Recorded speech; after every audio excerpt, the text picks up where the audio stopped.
Welcome to Confessions of a Parent Coach. I'm Coach, a mother of four, and potty talker, Ann Kaplan. This is the podcast where I confess something from my own parenting and coaching life, teach a lesson around it, and answer your questions.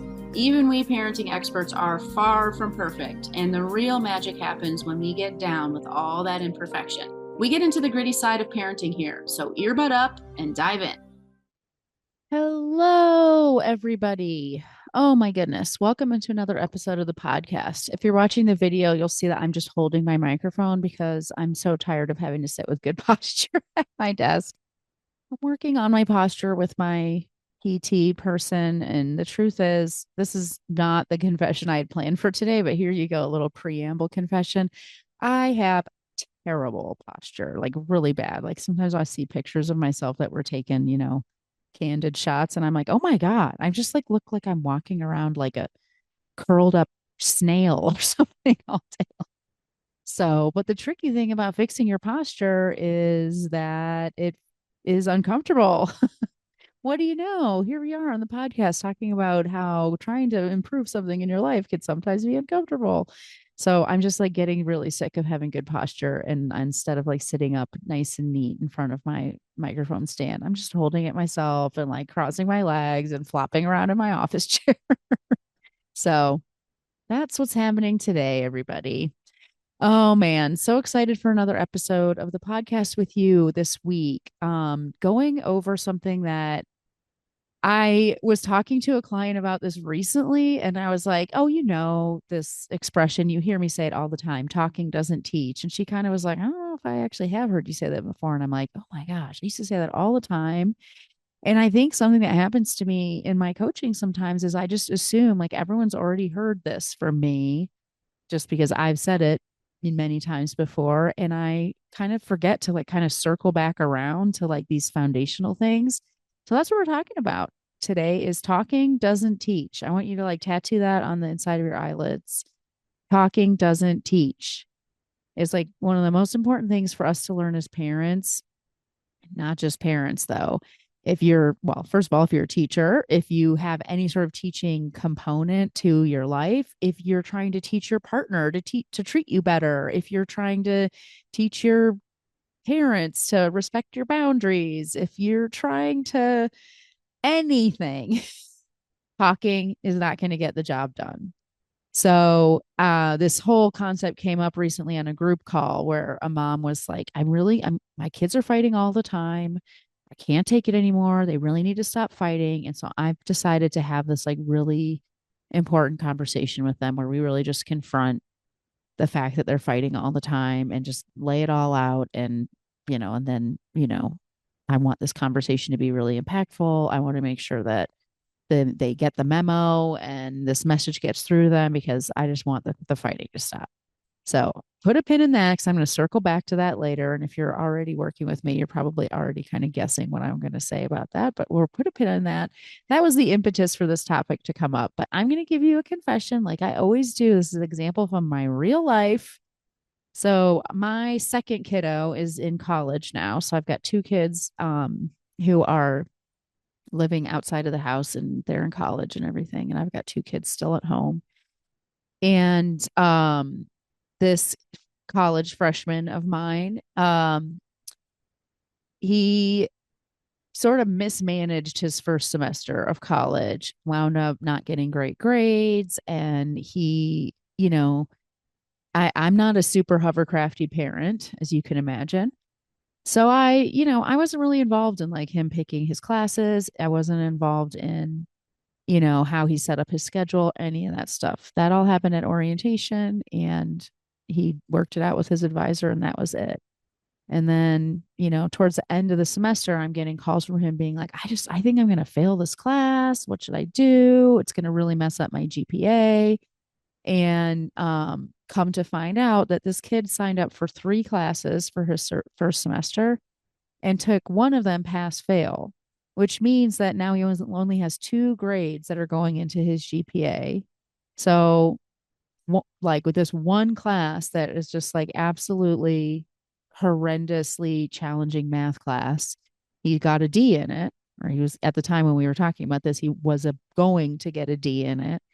And, he got an A in his other class. And then the class he was taking pass fail in, he also had an A in, but it doesn't matter because that's not going to help his GPA. So now his GPA is just an average of like a really good grade, one really good grade, and one really bad grade. So it's not a good GPA. And there's all these ramifications of having not a great GPA. He's got scholarship money. He's in a frat, and they put a huge emphasis on academics in the frat. So if you have a low GPA, you'll get on academic probation. It limits your options for what like housing you get to pick in the frat house next year. Like there's a lot of things that are not great about having a low GPA. The confession for you is not that this is happening because that's actually none of my business, and that's a confession for someone else to make if they feel like they need to make. If my son feels like he needs to confess this horrible transgression on his part, then he can, but that's not my confession. My confession is my response to finding all this stuff out is twofold. One is let me explain to you how you got into this predicament and how, not to do this in the future and blah, blah, blah, blah, and lecturing him about his GPA and everything.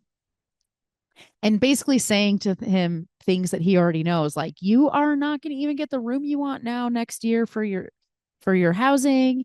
You might lose your scholarship money. You need to check this out. You know, all that stuff. That was my first reaction. And my second reaction is, why didn't I get more involved in the very beginning before when he was picking his classes? If I had been more involved, I would have helped him. I would have made sure that he didn't, get himself into this predicament in the first place. Um, I would have made sure he took 4 classes instead of 3, and none of them pass fail, or whatever. My theory about how I should have been a better mom, and then he wouldn't be in this situation. So major confession for you this week, because I'm making 2 huge mistakes as a mom with these things. I just want you guys to really understand like why I chose to run the podcast the way that I did is because we all need to understand that this is human nature. These things that we're working to better ourselves from, we all have the same struggle. Like I teach this stuff for a living, guys. And I still am like, here are the 2 solutions my funny little silly brain came up with. One, I should have rescued him from this possibility. So he should have never been in a situation where he could have failed. I should have just been a better mom. And if I were a better mom, he would have not gotten, this outcome.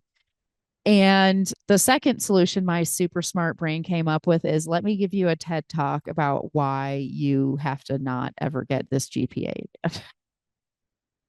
Hi. I'm literally recording a podcast episode about how talking doesn't teach. And that's still what my brain came up with about how to teach my son and make sure he has better grades in the future, was to talk at him.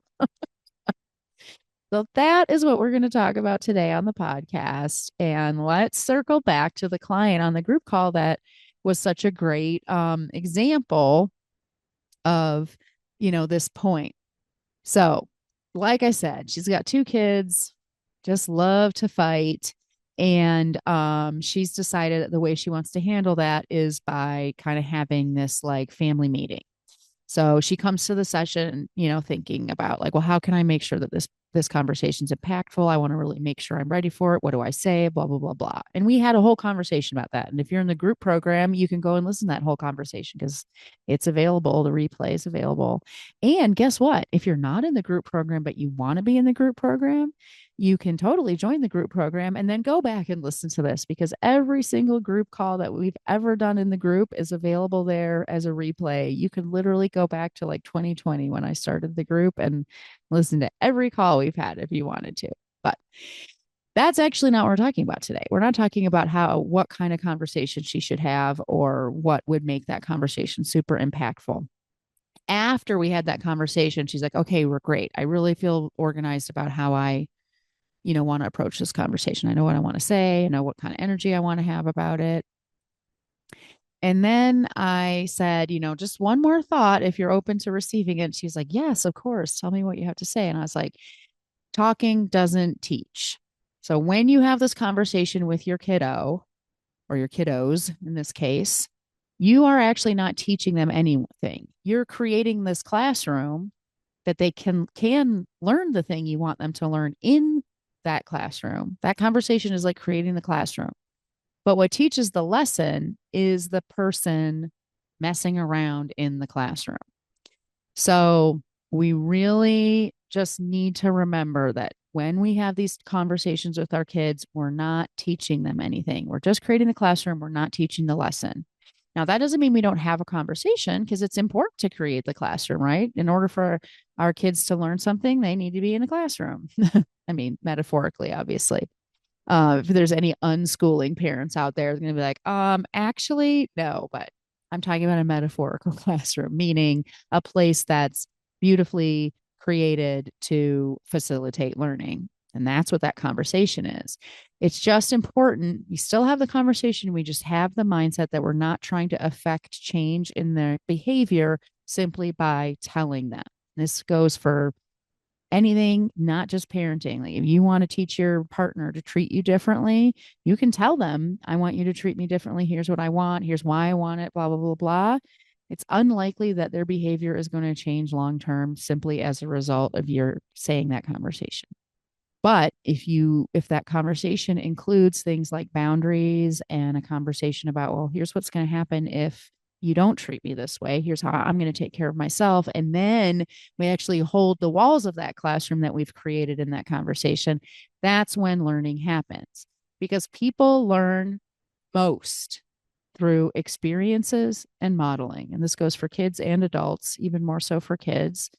So that classroom, that conversation creates this opportunity for kids to have an experience that teaches them a lesson, or that conversation with our partner creates this opportunity for them to learn something about us in our relationship by messing around in that opportunity, right?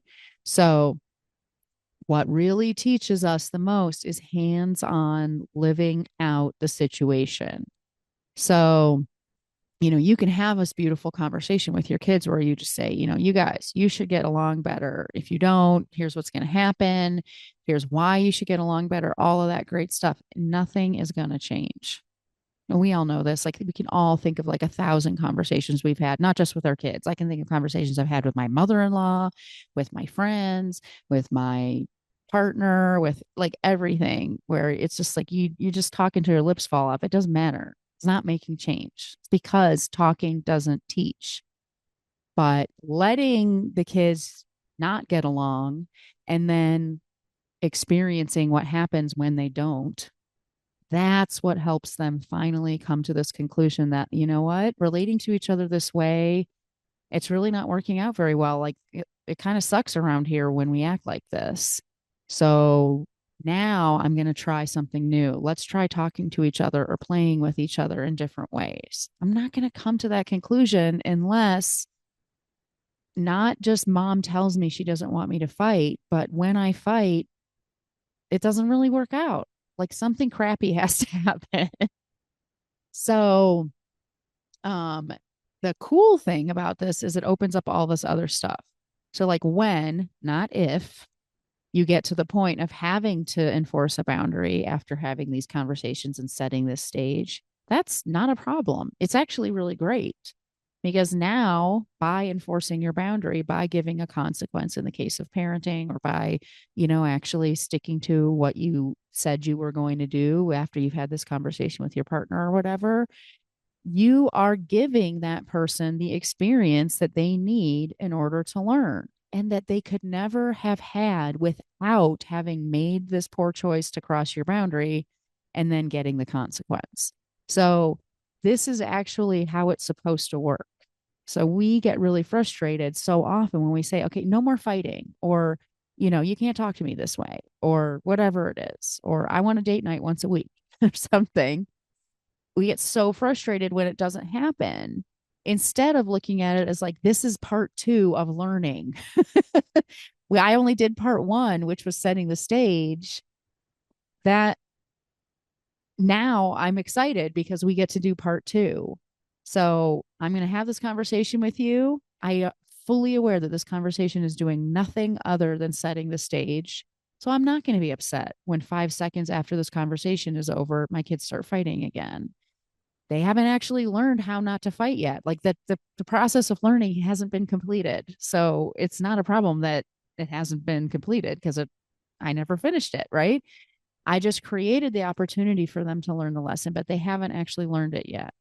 Like when we get upset when people don't level up after we've given them a talking to, it's literally like you enrolled that person in a Spanish class and then got really pissed that they still don't speak Spanish, even though they never actually even had like the first day of class yet.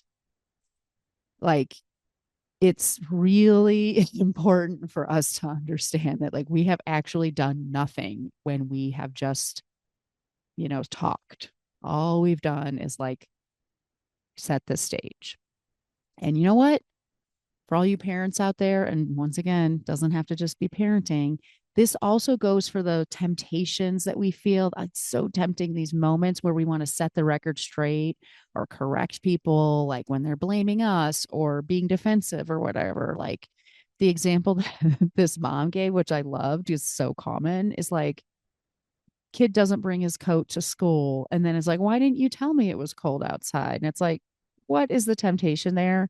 Hang on a second, kid. Like, you're blaming me for the fact that you don't have a coat. Like, it's not my responsibility to tell you if it's cold outside. Why didn't I tell you it was cold? Why didn't you go outside and feel that it was cold?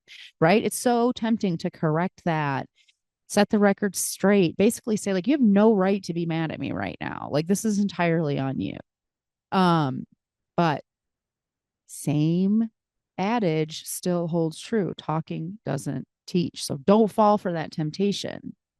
Like instead, it just needs to be like, yeah, dude, it stinks that you forgot your coat. I'm so sorry that you're cold. That's it. Let them sit in that container that you've made. Or like, what? You're like going on a trip with your girlfriends because I didn't take it seriously when you said you wanted to go on a date night with me once a week and now you need some space for me. Like, what? This is so unfair and blah blah blah blah. And he'd be like, yeah, dude, I'm really sorry that you don't like what I'm doing, but this is how I need to take care of myself. And I'm not getting it from this relationship. So I'm going to make sure that I get it some other way and we'll try it again when I get home. Whatever. I'm obviously just making hypothetical things up in my mind, but I really love to illustrate how all the things we talk about on this podcast apply to everything, not just parenting. So don't fall for that temptation to correct things, to set the record straight. It's so hard to avoid that temptation, but I'll tell you what makes it easier. It's actually pretty darn easy to say, dude, I'm so sorry you forgot your coat. Yeah, that sucks. I hate thinking of you being cold all day, and not say, actually, it's your fault that you forgot your coat. So I don't know what you're throwing me under the bus for.